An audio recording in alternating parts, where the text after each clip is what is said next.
Praise the Lord. இயேசுவின் நாமத்தில் உங்களுக்கு அன்பின் வாழ்த்துக்கள். நல்லா இருக்கீங்களா? நாளிலும் கூட லூக்கா எழுதின சுவிசேஷம் 6ஆம் அதிகாரத்துல 37ஆம் வசனத்தை கவனித்து பாருங்க. மற்றவர்களை குற்றவாளிகள் என்று தீர்க்காதிருங்கள், அப்பொழுது நீங்களும் குற்றவாளிகள் என்று தீர்க்கப்படாதிருப்பீர்கள். இன்னைக்கு நிறைய இயேசு கிறிஸ்துடைய பிள்ளைகளா இருக்கிற கிறிஸ்தவர்கள் என்ன செய்யறோம்? மற்றவங்களை குற்றப்படுத்திக்கிட்டே இருக்கிறோம். சின்ன காரியமோ பெரிய காரியமோ மற்றவங்களை குற்றப்படுத்திக்கிட்டே இருக்கிறோம். அது தவறு. குற்றப்படுத்துறோமே, கொஞ்சம் யோசனை பண்ணி பாருங்க. ஆண்டோடைய வேத வசனம் பிரியா சொல்லுகிறது, நீங்க குற்றப்படுத்தீங்கன்னா நீங்க குற்றவாளியா மாறுவீங்க. அதை நம்ம யோசிக்கவே மாட்டேங்கிறோம்.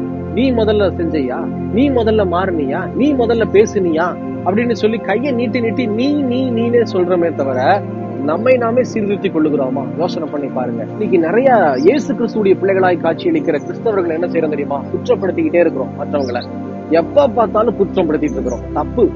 நம்ம குற்றப்படுத்தி என்ன தெரியுமா செய்யறோம்? நம்ம குற்றத்தை சம்பாதித்துக் கொள்ளுகிறோம்.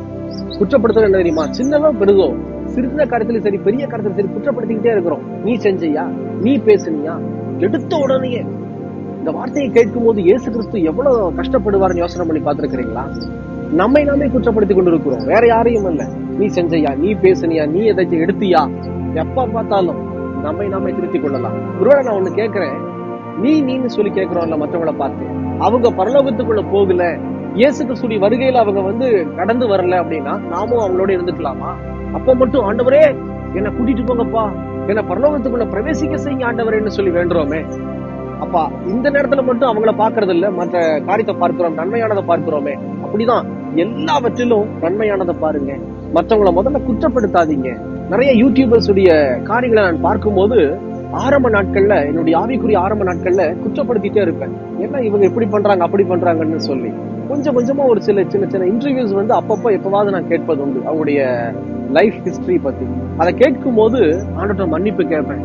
எவ்வளவு கஷ்டப்பட்டு வந்திருக்காங்க ஆண்டவரே, எவ்வளவு உண்மையா இருந்திருக்கிறாங்க ஆண்டவரே, உலகத்தினுடைய காரியத்துல யூடியூபர்ஸ் உண்மையா இருக்கிறாங்க. அதை கேட்கும் போது ஆண்டவர்ட்ட மன்னிப்பு கேட்டு இனி யாரையுமே நான் குற்றமா நினைக்க மாட்டேன் ஆண்டவரே. நம்ம நினைச்சோம்னா தான் பேச முடியும்.